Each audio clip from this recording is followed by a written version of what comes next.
My name is Zelda Faywright, and 3 months ago, I watched my supervisor destroy what she thought was nothing but spreadsheets and meeting notes. She stood behind my workstation, announced to our entire department that my year of effort was worthless garbage, then pressed delete while 23 people stared. What she actually erased was the invisible foundation holding our company together. And when my phone rang 30 seconds later with a $500,000 job offer, I realized she had just handed me the perfect weapon for the most satisfying destruction I could have ever imagined. Before I tell you exactly how watching her panic became the sweetest moment of my professional life, could you please take a few seconds to hit that like button and subscribe? Because what I'm about to share will show you how one moment of cruelty can backfire in ways that seem impossible until they happen right in front of you. And trust me, you need to hear every detail of how this unfolded. Let me take you back to where this really started, because revenge stories always begin long before the actual revenge happens. 18 months ago, I joined Pemberton Analytics as a client relationship coordinator. The job description made it sound boring: maintain communication records, schedule follow-ups, track client satisfaction metrics. What they didn't mention was that our company was hemorrhaging accounts faster than anyone wanted to admit, and the previous person in my position had lasted exactly 4 months before quitting without notice. My supervisor, Quinla Brexworth, made it clear from day one that she considered my role unnecessary overhead. She was one of those people who believed business relationships were purely transactional: send invoices, deliver services, collect payments, repeat. The idea that clients might want actual human connection was foreign to her systematic approach to everything. But I saw something different in those first few weeks. When I reviewed our client files, I found page after page of dry communication logs that read like robot conversations. No personality, no warmth, no indication that anyone at our company had ever bothered to learn anything personal about the people sending us thousands of dollars every month. So I started doing something that seemed radical in that environment. I began treating our clients like actual human beings. When Vernon Hutchcraft, who ran a mid-sized manufacturing company, mentioned during a routine check-in call that his golden retriever had just been diagnosed with hip problems, I made a note. 2 weeks later, I followed up asking how the treatment was going. He was so surprised that someone remembered. He spent 20 minutes telling me about his weekend trip to find a specialist veterinarian. When Constance Fairweather celebrated her textile company's 15th anniversary, I sent a personalized message acknowledging the milestone and asking about her plans for growth. She ended up scheduling an additional consultation session that brought in $12,000 of unexpected revenue. These weren't grand gestures or expensive gifts. I simply listened when people shared pieces of their lives, remembered what mattered to them, and followed up in ways that showed I actually cared about their success beyond what they paid us. Quinla never understood what I was doing. She would walk past my workstation and see me typing what looked like casual conversation notes, and I could feel her disapproval radiating across the office space. During our monthly reviews, she would flip through my activity reports with visible frustration. "Why are you spending 45 minutes on calls that should take 15?" she would ask, tapping her pen against her clipboard. "Efficiency metrics show you're processing fewer interactions per hour than optimal." I tried explaining that longer conversations were building stronger relationships, that clients were specifically requesting to work with me on new projects, that our retention rate had improved by 37% since I started personalizing our approach. But Quinla only cared about numbers that fit her spreadsheet formulas. What she didn't realize was that I was building something far more valuable than efficient call logs. I was becoming the bridge between our company and the people who kept us in business. Roderick Yates, who owned a chain of specialty bookstores, started calling me directly when he needed anything instead of going through our main number. He told me he appreciated talking to someone who remembered that he was passionate about vintage mystery novels and that his daughter was studying literature at university. Tempest Livingwell, whose catering business accounted for our third largest monthly revenue, began recommending our services to other companies specifically because she enjoyed our conversations about her weekend farmers market visits and her grandmother's recipe collection. Month after month, I watched our client satisfaction scores climb. while Quinla remained focused on efficiency metrics that completely missed the point.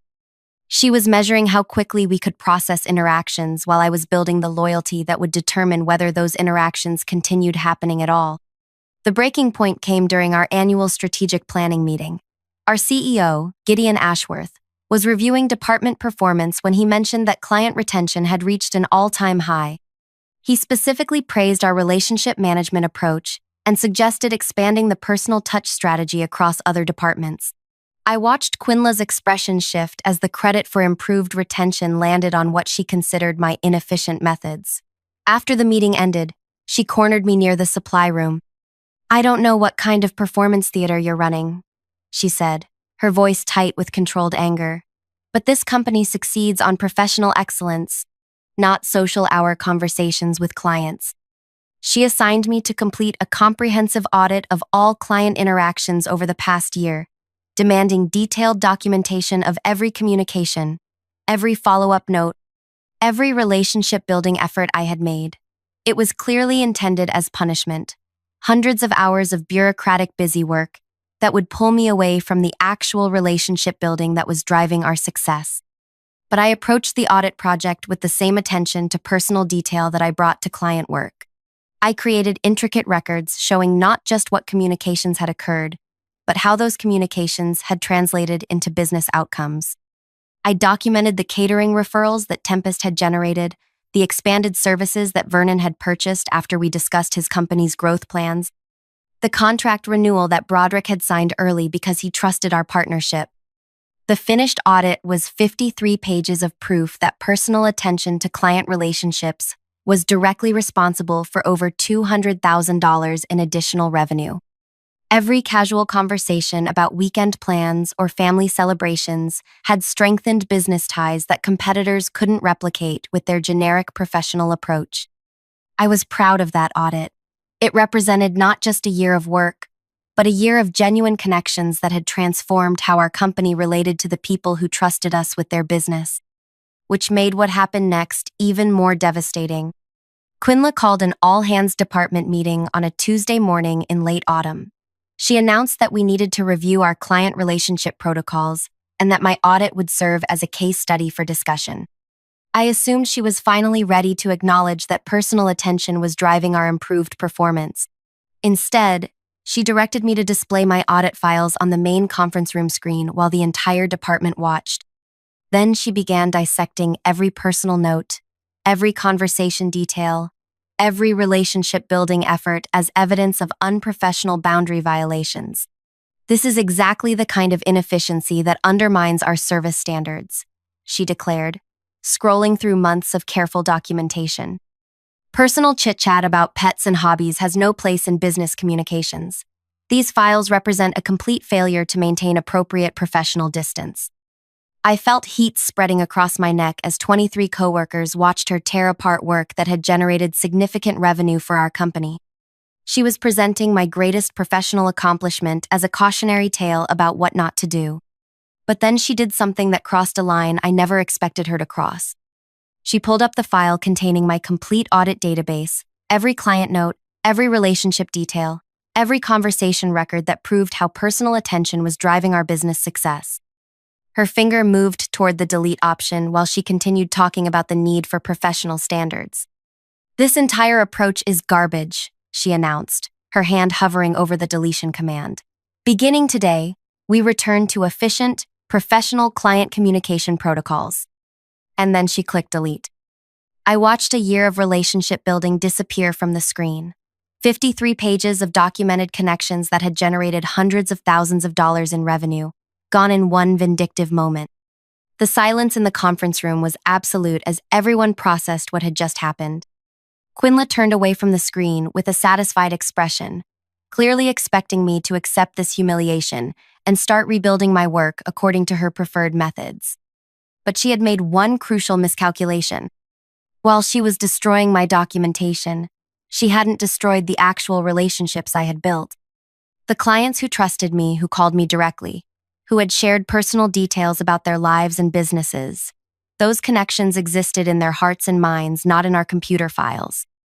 And apparently, Some of those connections had been paying attention to our company dynamics more carefully than anyone realized. My phone started buzzing before Quinla had finished explaining her new efficiency protocols. The caller ID showed Marlowe Partners, a consulting firm that had recently formed when 3 former colleagues left to start their own company. I stepped out of the conference room to take the call, my hands still shaking from watching my work get deleted in front of everyone. "Zelda," said the voice on the other end, "we've been watching what's happening at Pemberton, and we want to talk." The conversation that followed would change everything. Marlowe Partners had been tracking our client retention improvements, and they knew exactly who was responsible for the relationships that kept major accounts happy. They had been planning to approach me for months, but watching Quinla destroy my audit files had convinced them that timing was perfect. "We're prepared to offer you $500,000 annually to join our team," they said, "plus equity participation and complete autonomy over client relationship strategies. We believe personal attention is the future of business consulting, and we want you to build that future with us." $500,000. More than double my current compensation, working for people who valued exactly what Quinla considered worthless inefficiency. But the most beautiful part of their offer wasn't the money. "We know you can't bring proprietary information from Pemberton," they continued, "but we also know that client relationships are built on trust and personal connection, not on database files. If you choose to join us, and if clients choose to work with someone they trust, rather than staying with someone who treats them like transaction numbers, that's simply the natural consequence of different business philosophies." I understood immediately what they were suggesting. They weren't asking me to steal clients or violate any legal agreements. They were simply pointing out that if I left Pemberton and clients decided they preferred working with someone who remembered their dog's health problems and their daughter's college plans, that was their choice to make. When I walked back into the conference room, Quinla was still lecturing about professional efficiency standards, while my former coworkers stared at their hands or notebooks, clearly uncomfortable with what they had witnessed. She noticed my return and paused her presentation. "Do you have questions about our new communication protocols?" I looked around the room at people I had worked alongside for 18 months, then at the blank screen where my audit had been displayed before being destroyed, then back at Quinla's expectant expression. "Actually," I said, "I have something to announce." What happened next would become the most satisfying moment of my professional life, but I want to save that for the next part of this story, because the revenge that followed was so perfectly orchestrated by Quinla herself that you need to hear exactly how her own actions created the domino effect that brought down everything she thought she was protecting. The beauty of what unfolded wasn't that I planned some elaborate scheme to hurt her or the company. The beauty was that by deleting my relationship-building work, she had just eliminated the only thing keeping our biggest clients from walking away. She thought she was deleting inefficient documentation. What she actually deleted was the foundation of customer loyalty that took a year to build and could disappear in a matter of weeks. And when my phone rang with that $500,000 offer, I realized she had just handed me the key to the most elegant revenge possible, simply letting natural consequences unfold while she watched everything she thought she controlled slip away forever. "I'm resigning from Pemberton Analytics, effective immediately," I said, my voice steady despite the adrenaline coursing through my system. "I'll be joining Marlowe Partners as their Director of Client Relations." The conference room went completely silent. You could hear the air conditioning unit humming in the background and someone's pen clicking nervously against their notepad. Quinla's expression shifted from smug satisfaction to confusion, then to something that looked almost like panic. "You can't just quit in the middle of a department meeting," she stammered, clearly thrown off by this unexpected development.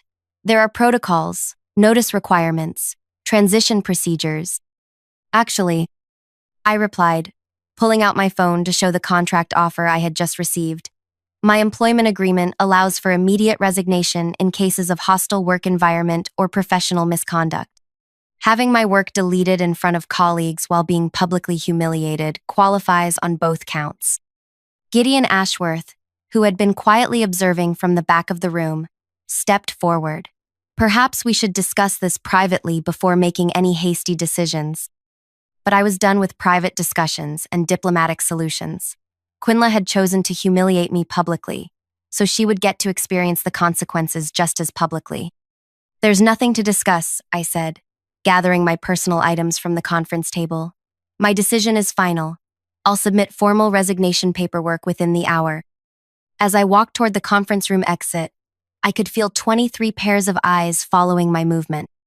Some of my coworkers looked shocked, others looked impressed, and a few looked like they were reconsidering their own career choices. Quinla called after me, her voice higher than usual. "You're making a huge mistake. Marlowe Partners is a startup with no proven track record. You're throwing away job security for some fantasy about relationship building being more important than professional standards." I paused at the doorway and turned back to face her. We'll see which approach proves more valuable. Within 24 hours, I had cleaned out my desk, completed exit interviews, and started my new position at Marlowe Partners. Their office was smaller than Pemberton's, but filled with energy and excitement about building something innovative in the consulting space. More importantly, I was finally working with people who understood that business relationships were built on genuine human connection, not efficiency metrics and standardized communication protocols. But the real validation of my decision came in the weeks that followed, as I watched the natural consequences of Quinla's actions unfold with devastating precision. I hadn't reached out to any Pemberton clients. I hadn't made sales calls or sent recruitment messages. I simply updated my professional profiles to reflect my new position and continued being the same person who had spent a year building authentic relationships with people who needed consulting services. The first call came on Thursday morning, 3 days after I started at Marlowe Partners. Vernon Hutchcraft, the manufacturing company owner whose golden retriever I had asked about during routine check-ins, called my new office number directly. "Zelda," he said, "I heard through the professional network that you've moved to a new firm. I wanted to congratulate you and ask about your new company's capabilities." We talked for an hour about his business needs, his expansion plans, and yes, his dog's improved mobility after the specialist treatment. By the end of the conversation, he had scheduled a consultation meeting to discuss transitioning his account to Marlowe Partners. The second call came that same afternoon. Constance Fairweather, whose textile company anniversary I had celebrated, wanted to discuss her upcoming project needs with someone who understood her business philosophy. "I've been working with consulting firms for 12 years, she told me, "and you're the first person who ever made me feel like my company mattered beyond the invoice amount. If you're offering the same personal attention at your new firm, I'm interested in making a change." By the end of my first week at Marlowe Partners, I had received calls from 6 former Pemberton clients. Not because I had solicited them, but because they preferred working with someone who treated them as individuals rather than account numbers. Meanwhile, back at Pemberton Analytics, Quinla was starting to realize what she had actually deleted when she destroyed my relationship-building documentation. I heard about her growing panic through mutual connections in the professional community. Apparently, she had tried to reach out to major clients for routine check-ins, only to discover that many of them were no longer interested in continuing their contracts. When she called Vernon Hutchcraft to schedule his quarterly review, he politely informed her that he was exploring other consulting options and would not be renewing his annual agreement. When she contacted Constance Fairweather about upcoming project needs, Constance explained that she had found a consulting partner who better understood her business values. One by one, the clients I had spent a year building relationships with were making the choice to work with someone who remembered their personal details, their business challenges, and their individual communication preferences. Quinla had believed that client loyalty was tied to Pemberton's brand reputation and service quality. She was discovering that client loyalty was actually tied to the personal connections that made people feel valued and understood. The third week after my departure, I received a call that made everything clear about how devastating Quinla's decision had become. Broderick Yates, the bookstore owner who had started calling me directly instead of going through Pemberton's main number, wanted to share some information that he thought I should know. "Quinla called me yesterday," he said, asking if there were any service issues that might explain why I was considering other consulting options. "When I told her I was following you to Marlowe Partners because I valued our personal connection, she actually argued with me about it." He laughed, but not in a way that suggested he found it amusing. "She told me that professional relationships should be based on service quality, not personal chit-chat about books and family. She said I was making an emotional decision instead of a business decision. Can you believe that? She was lecturing me about how I should choose my own consulting partners. That phone call revealed everything about why Quinla's approach was failing so spectacularly. Even when faced with the evidence that personal relationships were driving client decisions, she couldn't adjust her philosophy. She was still trying to convince people that efficiency metrics mattered more than feeling valued and understood. By the end of my first month at Marlowe Partners, 14 former Pemberton clients had either switched to our firm or initiated conversations about potential transitions. These weren't small accounts. They represented over 60% of Pemberton's annual revenue. I wasn't actively recruiting them. I was simply being available when they called, remembering details about their lives and businesses, and providing the same personal attention that had built our relationships in the first place. Marlowe Partners was thriving beyond their most optimistic projections, while Pemberton Analytics was experiencing the worst client retention crisis in company history. The most satisfying part wasn't the money or the professional success, though both were incredible. The most satisfying part was knowing that Quinla had created this entire situation herself through her stubborn refusal to value what clients actually wanted. She could have supported my relationship-building approach. She could have learned from the improved retention rates and client satisfaction scores. She could have recognized that personal attention was generating measurable business results. Instead, she had chosen to publicly humiliate me and delete work that represented hundreds of thousands of dollars in client loyalty, apparently believing that her efficiency-focused philosophy was more important than actual evidence of what worked. 2 months after my departure, I heard through professional networks that Gideon Ashworth had called an emergency board meeting to address the client retention crisis. Pemberton Analytics was facing the possibility of layoffs, reduced operations, and potentially selling to a larger firm to survive the revenue loss. Quinla, who had been so confident about her professional standards and efficiency metrics, was now scrambling to explain how the company had lost most of its major accounts within 8 weeks. According to sources who were still working there, she had initially tried to blame my departure for the client defections, arguing that I had somehow poisoned client relationships or violated ethical standards to steal accounts. But the timeline didn't support her accusations. Clients weren't leaving immediately after I resigned. They were leaving after attempting to maintain relationships with Quinla's new efficiency-focused approach and discovering that they preferred working with people who treated them as individuals. The board investigation revealed exactly what I could have told them months earlier. Clients choose consulting partners based on trust, communication quality, and feeling valued, not on how quickly their calls get processed or how efficiently their concerns get categorized. Quinla had spent a year dismissing relationship building as inefficient social hour conversation, and now she was facing the consequences of that philosophy in the form of client defections that threatened the entire company's survival. 3 months after my departure, I received the call that made this revenge story complete. Gideon Ashworth contacted me personally to discuss what he called a potential partnership opportunity. He wanted to know if Marlowe Partners would be interested in acquiring Pemberton Analytics' remaining client accounts and possibly hiring some of their staff during what he described as a strategic restructuring process. The company that had considered my relationship-building approach inefficient garbage was now hoping to sell their remaining assets to the firm that had been built on exactly the principles Quinla had rejected. During our conversation, Gideon mentioned that they were also reevaluating leadership approaches in their client relations department. Reading between the lines, it was clear that Quinla's position was no longer secure. "I have to ask," he said toward the end of our call, "what would it take to bring you back to Pemberton as Director of Client Relations? We're prepared to offer significant compensation increases and complete autonomy over relationship management strategies." The irony was incredible.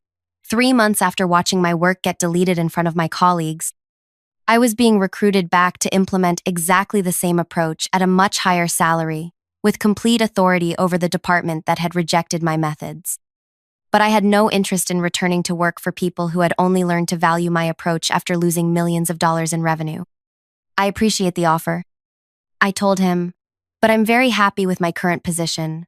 Marlowe Partners understood the value of personal client relationships from day one, rather than having to learn it through crisis. 6 months after leaving Pemberton Analytics, I was promoted to senior partner at Marlowe Partners with equity participation and responsibility for expanding our client relationship philosophy across multiple service lines. The clients who had followed me from Pemberton became the foundation for our most successful year in company history. Meanwhile, Pemberton Analytics underwent the strategic restructuring that Gideon had euphemistically described. They laid off 30% of their staff, sold their largest office space, and ultimately merged with a competitor who valued efficiency metrics over personal relationships. Quinla was not retained during the merger. I learned about her departure through LinkedIn updates and professional network conversations. According to former colleagues, she had spent her final months at Pemberton trying to rebuild client relationships using the same impersonal approach that had caused the crisis in the first place. She apparently never understood that the problem wasn't her communication skills or technical knowledge. The problem was her fundamental belief that business relationships should be purely transactional. The last update I heard about her situation came from a mutual professional contact who mentioned that she was having difficulty finding comparable positions because her most recent role had ended during a major client retention crisis. Potential employers were understandably concerned about hiring someone whose management approach had contributed to such significant revenue loss, especially in client-facing roles where relationship building was considered essential. I felt no pleasure in hearing about her career difficulties. My satisfaction came from knowing that the principles she had mocked and rejected were now recognized throughout our industry as essential for sustainable business success. Every consulting firm was investing in personal client relationship strategies. Every professional development program emphasized the importance of treating clients as individuals rather than transaction sources. Every successful consulting practice prioritized exactly the approach that Quinla had considered inefficient garbage. She had been wrong about what clients valued, wrong about what drove business success, and wrong about the importance of personal connections in professional relationships. And her wrongness had been revealed not through elaborate schemes or calculated attacks, but simply through allowing natural consequences to unfold after she chose to publicly destroy work that represented the foundation of customer loyalty. The most elegant revenge is always the kind where your enemy defeats themselves through their own actions, and you simply have to step aside and let their poor decisions create the destruction they deserve. Today, 2 years after watching my audit files get deleted in front of 23 colleagues, I'm running the client relations division for one of the fastest-growing consulting firms in our region. Our success is built entirely on the principle that Quinla rejected, that business relationships thrive when people feel valued, understood, and personally connected to their service providers. Every day, I get to work with clients who appreciate having their birthdays remembered, their family updates acknowledged, and their business challenges addressed with genuine personal investment in their success. And every day, I'm reminded that the best revenge against people who undervalue your contributions is simply proving them wrong through your continued success elsewhere. Quinla thought she was deleting inefficient documentation when she destroyed my relationship building work. What she actually deleted was the only thing preventing her professional world from collapsing around her. Sometimes the most satisfying revenge is just letting people experience the natural consequences of their own terrible decisions while you build something better somewhere else. If this story resonated with you, or if you've ever had someone undervalue work that you knew was important, I'd love to hear about it in the comments below. Sometimes the best therapy for professional betrayal is sharing stories with people who understand what it feels like to have your contributions dismissed by people who should know better.